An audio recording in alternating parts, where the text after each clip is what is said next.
ओम गुरुर्ब्रह्मा गुरुर्विष्णु गुरुर्देव महेश्वरा गुरुर्साक्षात् परम ब्रह्म तस्मै श्री गुरुवे नमः।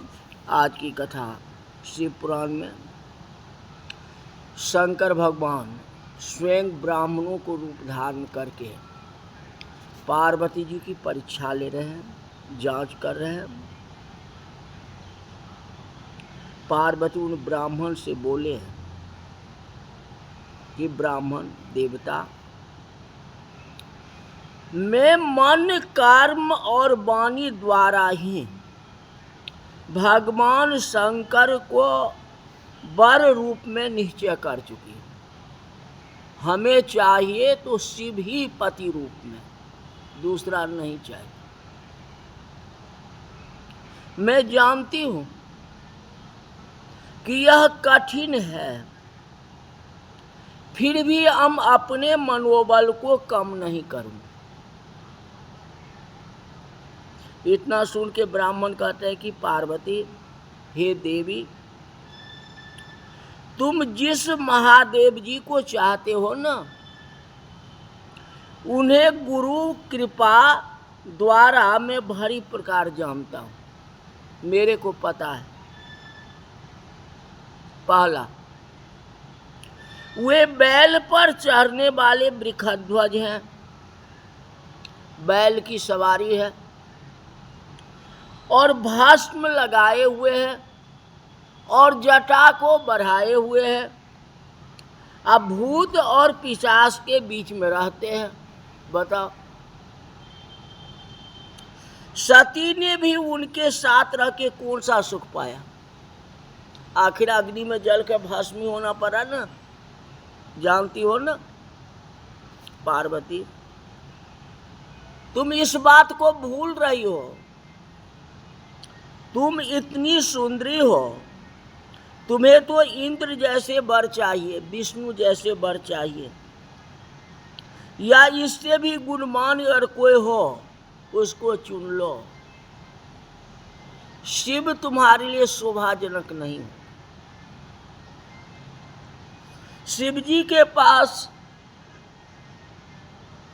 वस्त्र भी नहीं है, धन भी नहीं है, कौड़ी नहीं, खजाने में कुछ भी नहीं है उनके पास। वे स्वयं दिगंबर है, वर का योग्य कोई ऐसी वस्तु देखने को मिल ही नहीं रहा। पार्वती क्रोधित हो गई, बोली कि हे ब्राह्मण, इस प्रकार के शिवजी को दोष आप बार बार क्यों बताते? सप्त ऋषि भी यही बात बताए। उस समय में तो मैं चुप रहा, ये अब सहन नहीं हो रहा है। अरे वो तो चराचर के जगत हैं, पिता है, परब्रह्म है। उनकी आयु को आपको अनुमान कैसे हो सकता है? ब्रह्मा विष्णु इंद्र आदि सभी देवता इन्हीं को रक्षा द्वारा चल रहे हैं। तीनों लोक में प्रसिद्ध है, आठों सिद्धियां सब उनके साथ चरणों में सिर झुकाते हैं। शिव का निंदा करने वाले को तो कहीं भी स्थान मिलता ही नहीं है, उनका सब पुण्य नष्ट हो जाता है, जानते हो। अतएव आपको शिव निंदा नहीं करनी चाहिए। अब तो मैं आपकी पूजा कर चुकी हूं, अतः इस अपराध को क्षमा कर देती हूं, क्योंकि आपको मैंने ब्राह्मण मान लिया, ब्राह्मण मान करके मैंने आपकी पूजा की है। अब मैं आपके ऊपर क्रोध नहीं कर सकता, कुछ नहीं बोल सकता। आप ब्राह्मण देवता हो, लेकिन बतलाता हूं, इसके बाद कहीं और जगह शिव जी का निंदा मत करना। यहाँ जो बोल लिए तो बोल लिए, कोई बात नहीं है, लेकिन आगे जो है किसी के पास शिव जी का निंदा नहीं करना। पार्वती ऐसा कहकर चुप हो गई और महादेव जी के ध्यान में लग गई। अब विप्र वेशधारी भगवान शंकर ने कुछ कहला चाहा तो पार्वती जी ने अपनी सखी विजया से कहा से इस ब्राह्मण को यहाँ से निकाल दो। तो तपस्या मग्न हो गई। अब तो पार्वती जी कुछ नहीं बोल सकते हैं। अब तो वही हो सकता है जी यहाँ से निकाल दिया जाए, और यहाँ रहने देंगे तो फिर कुछ और बोलेंगे तो हमारी तपस्या में बाधा आएगी। इसलिए कहते ब्राह्मण को शीघ्र निकाल दो। ये नहीं कहे भगा दो, भगाए नहीं तो निकाल दो यहाँ से को चले जाने के लिए।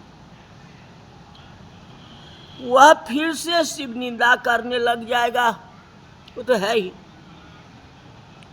शिव निंदा सुनने वाले को भी पाप लगता है, पाप का भागी होता है। यदि अगर कोई आपसे कथा नहीं सुनता तो जिद करके सुनाना नहीं चाहिए। अगर उसकी इच्छा है तो सुनाओ, अगर इच्छा नहीं है तो मत सुनाओ, कोई जरूरी नहीं। यदि शिव निंदक ब्राह्मण हो उसे त्याग देना चाहिए। यदि ऐसा न हो सके तो उस स्थान से शिव भक्त को स्वयं चला जाना चाहिए। या तो सक्षम है तो उनको वहां से निकाल दो, अगर आप सक्षम नहीं है तो आप स्वयं वहां से दूरी बना लें। लेकिन कानों में शिव जी का निंदा नहीं आनी चाहिए, नहीं सुनना चाहिए। कहते हम इस स्थान को छोड़ के दूसरे स्थान पर चली जाती है, क्योंकि यहाँ बार बार सप्तऋषि आ रहे हैं, ब्राह्मण आ रहे हैं, कोई आ रहे हैं, मुझे जो है बाधाएं आ रही है, हमारी तपस्या में कमी आ रही है। इतना के पार्वती वहां से चलने लगी तो सदाशिव अपने ही रूप में आ गए। कहते पार्वती तुम कहाँ जा रही हो? मैंने तुम्हें त्यागा नहीं है, तुम मुझे त्याग रही हो। मैं नहीं त्यागा हूं, लेकिन तुम जो है हमें त्याग रही हो। तुमने तपोबल एवं भक्ति द्वारा मुझे अपने अधीन कर लिया है।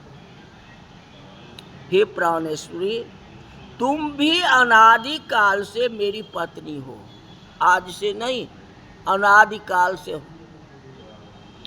मैंने तुम्हारी अनेक प्रकार की परीक्षाएं की है, आज नहीं, प्रत्येक जन्म में तुमसे हम परीक्षा लिए हैं, आज कोई नई बात नहीं। तुम्हारे समान त्रिलोकी घर में कोई तपस्या करने वाला नहीं है। जितनी तपस्या तूने की मैं तुम्हारे बस में हूं।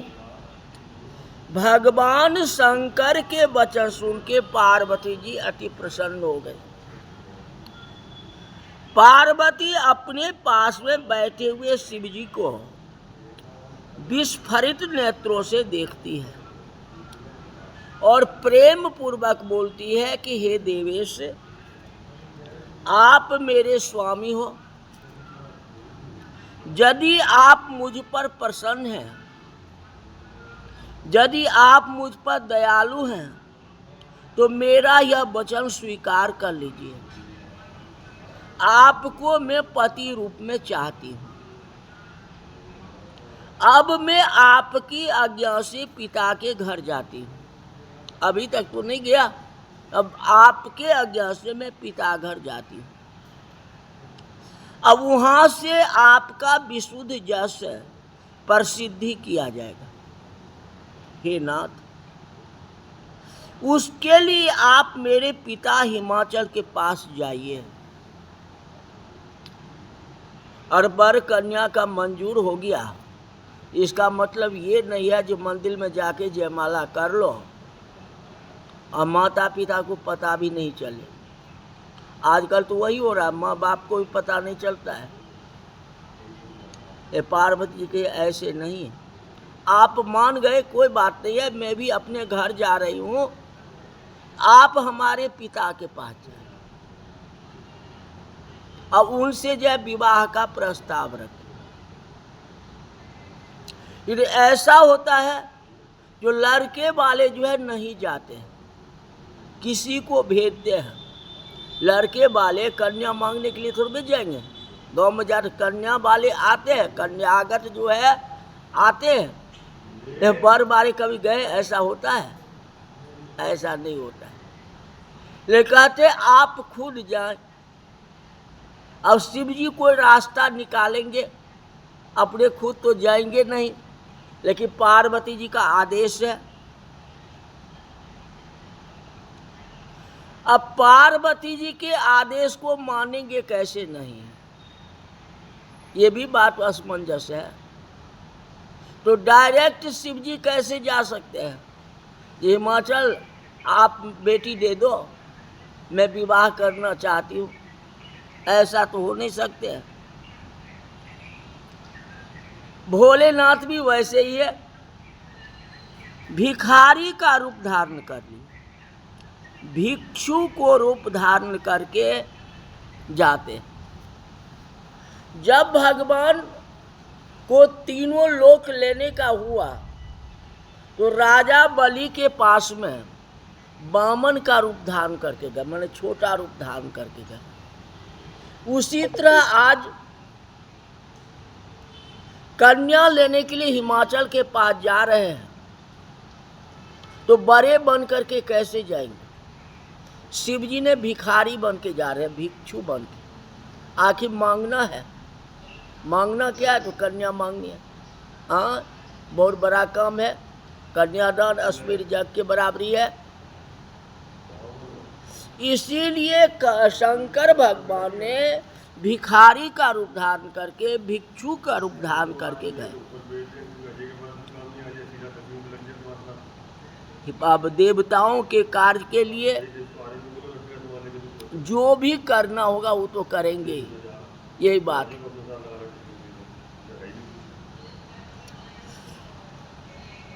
बात वैसे ही हुई, शिव जी गए हैं रूप, बाद में अपना ना प्रकट तो कर ही देते हैं, अपना जो है प्रकट कर देते हैं ब्रह्मा जी का, नारद जी। उसके बाद पार्वती जी अपने माता पिता के घर गई। अब हिमाचल और मैना पार्वती के आगमन सुन करके बहुत आनंदित हुई कि हमारी बेटी ने बहुत बड़ी तपस्या करके आई है। उनको जो है विमान पर बैठा करके फिर अपने घर में लाए हैं, मंगलाचार हुई है, आरता की है, सब कुछ किए हैं, खुशियाँ मनाए हैं।